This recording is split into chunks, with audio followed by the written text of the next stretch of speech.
Halo, bertemu lagi di seri Belajar Canva yang ketiga. Kita akan belajar tentang mengenal fitur-fitur input pada Canva. Jadi kita bisa memasukkan apa saja sih dalam suatu desain Canva. Itulah yang akan kita pelajari, kita coba cek bersama ya hari ini ya. Oke. Saya akan share screen dulu. Sebentar. Maaf. Nah, oke, baik Bapak Ibu. Ini adalah tampilan beranda kita. Kita ambil aja sembarang desain dulu ya, sembarang desain yang akan kita buat. Jadi di semua desain itu fitur inputnya atau apa saja yang kita bisa masukkan ke dalam suatu desain Canva itu sama saja. Saya sembarang buat ambil presentasi ya, karena ini yang paling sering kita buat.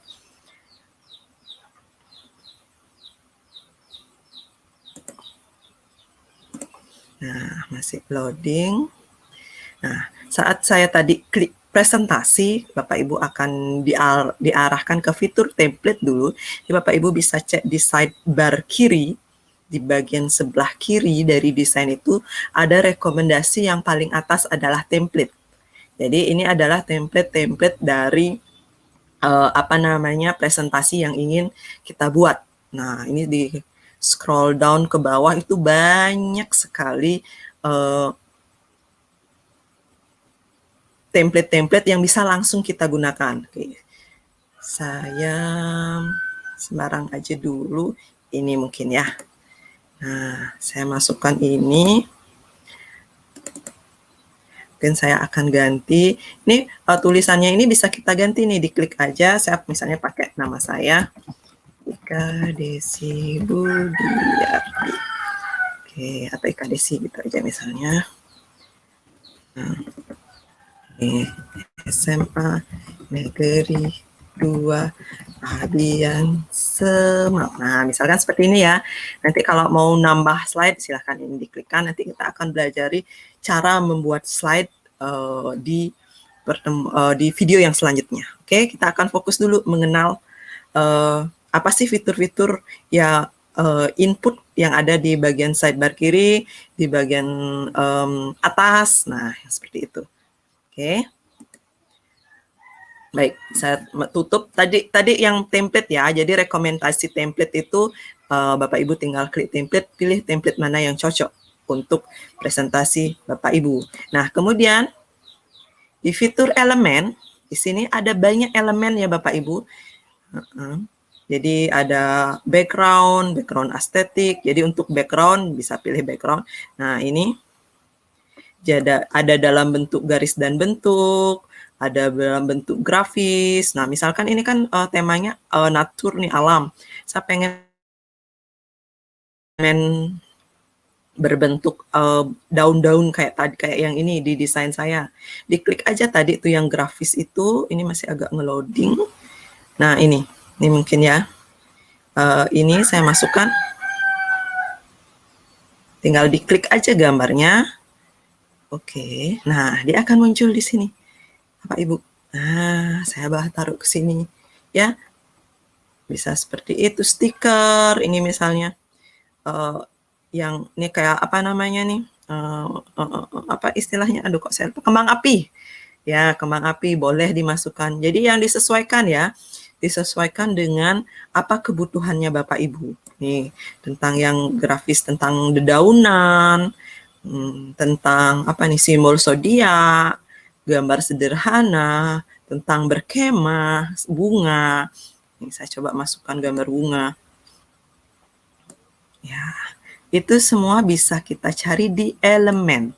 Ya, binatang. Jadi Bapak Ibu pengen membuat presentasi tentang binatang, tinggal kita cari di elemen. Kalau Bapak Ibu ingin mengetikkan apa yang dicari, disesuaikan ya. Jika kanvanya Bapak Ibu dalam bentuk bahasa Indonesia, apa yang dicari diketik dalam bahasa Indonesia. Jika akun kanvanya Bapak Ibu dalam bahasa Inggris, ketikkan apa yang dicari dalam bahasa Inggris. Itu akan lebih mempermudah. Oke. Misalkan saya pengen nyari bumi. Nah, misalnya seperti itu. Nah, ini akan muncul ya. Jadi ini untuk lambang-lambang bumi misalnya. Saya pengen masukkan ini. Nah, tinggal diketikkan saja di elemen. Itu adalah fitur elemen ya. Jadi elemen itu adalah untuk memunculkan karakter-karakter sesuai dengan desain yang ingin kita tampilkan. Jadi kita cari di elemennya. Nah, di sini serunya, enaknya pakai Canva itu, ini sudah diminimalisir proses unduh unggah. Kalau biasanya mungkin kita pakai platform lain, kita harus mengunduh dulu gambarnya, habis itu diunggah ke tempat kita. Tapi kalau di Canva, kita tinggal search saja di elemen, apa yang pengen kita cari itu sudah lumayan banyak disiapkan. Kita langsung tinggal masukkan ke desain yang mau kita buat. Oke, jadi itu fitur yang kedua. Fitur input yang kedua adalah menginput elemen. Nah, sekarang unggahan. Oke, Bapak Ibu. Untuk unggahan, ini ada 3 jenis. Oke, unggahan itu ada unggahan gambar, ada unggahan video, dan unggahan audio. Jadi ini adalah unggahan-unggahan yang untuk desain atau elemen-elemen yang ada di luar Canva. Jadi sudah milik kita pribadi, misalnya dari laptopnya Bapak Ibu sudah punya gambar, ini contohnya.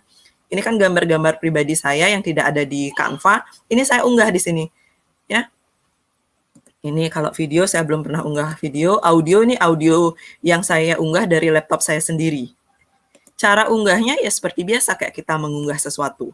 Oke. Nah, di sini juga disiapkan apakah Bapak Ibu ingin mengunggah langsung dari perangkat, berarti dari laptopnya Bapak Ibu akan diambil, kemudian atau dari Facebook. Jadi kita sudah punya suatu gambar di Facebook yang bagus menurut Bapak Ibu, ya udah connect-kan saja dengan Facebooknya Bapak Ibu, dia akan otomatis dimasukkan. Begitu juga dari Google Drive dan dari Instagram. Jadi ini saya pernah pakai ini.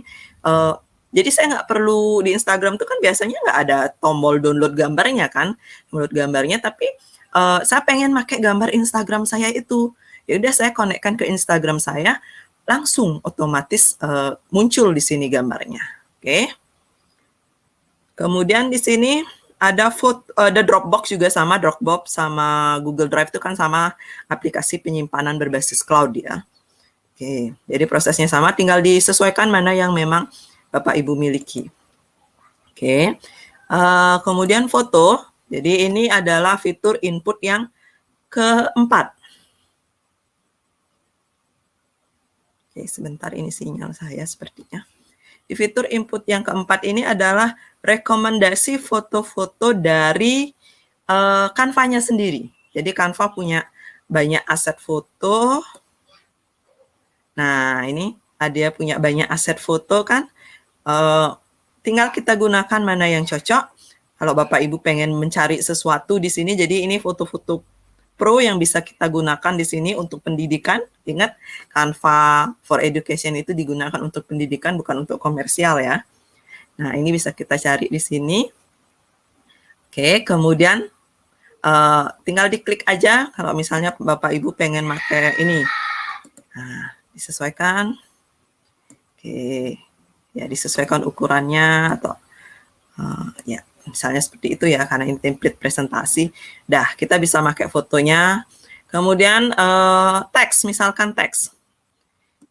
Kalau tadi kan sebenarnya di awalnya sudah ada, di desain awalnya sudah ada teks ya. Ini teks bawaan dari template. Saya pengen dong teks yang baru. Nah, di sini juga sudah disiapkan. Nah, disiapkan teks-teks yang cocok. Yang mana kira-kira Bapak Ibu pengen gunakan. Mau yang standar, misalkan nanti Bapak Ibu pengen ngatur sendiri fontnya, silakan. Ini misalkan saya kalau yang standar nih, Ika Desi gitu. Nanti tinggal diatur fontnya di sini. Mau pakai yang mana? Nah, misalnya pakai ini. Kan dia akan berubah sendiri nanti. Oke, sudah berubah ya. Seperti itu. Disesuaikan. Nanti tentang font saya akan siapkan video khususnya biar kita bisa lebih detail. Kita akan bahas dulu sekilas tentang fitur inputnya dulu. Oke. Kemudian video pun seperti itu.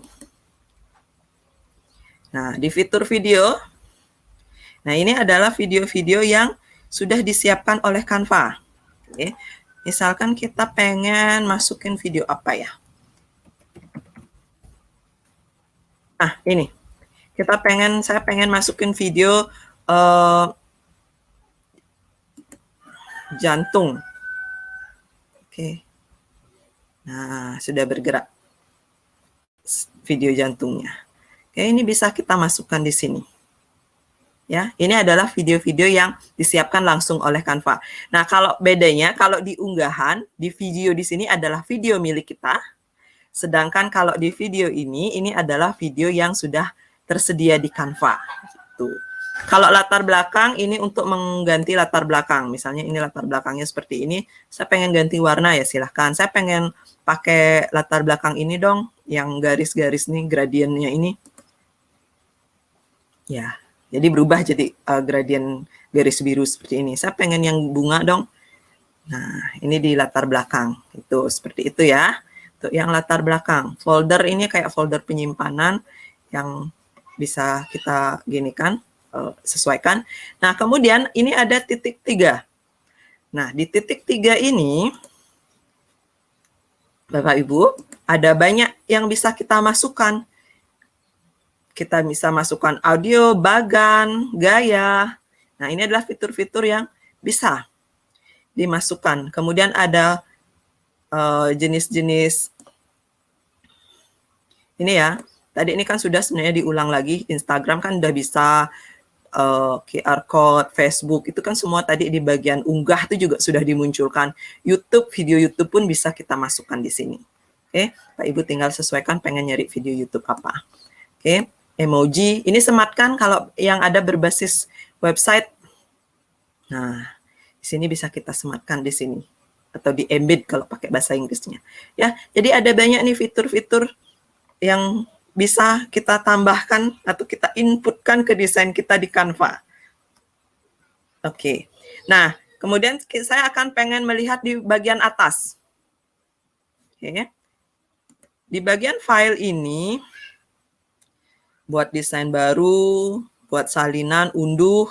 Nah, ini adalah apa yang tertulis di fitur this file, ya.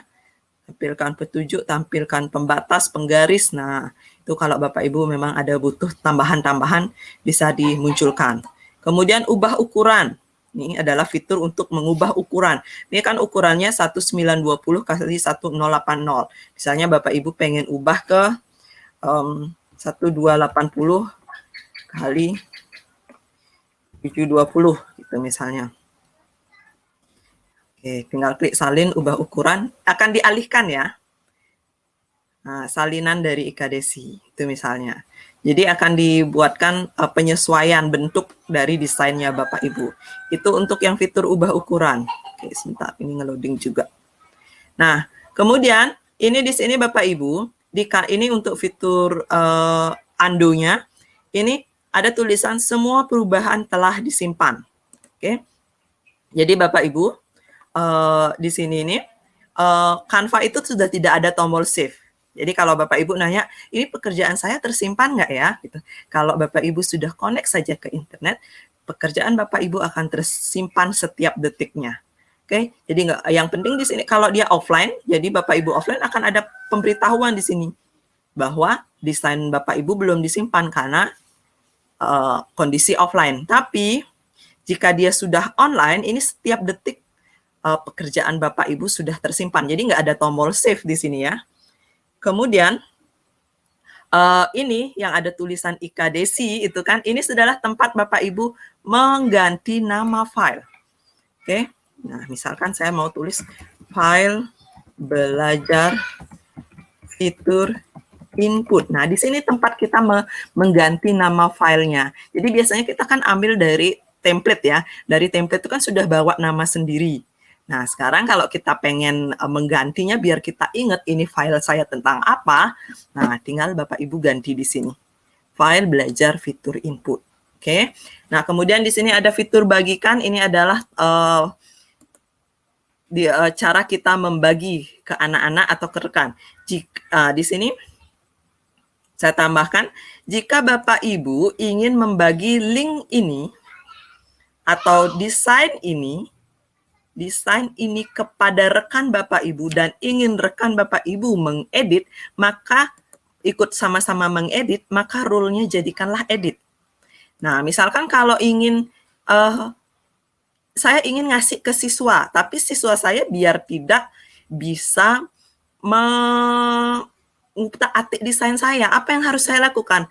Rule-nya ini gantilah menjadi lihat, salin tautan, nah, kirimkan linknya kepada siswa. Jadi siswa itu tidak bisa mengutak-atiknya seperti itu. Oke.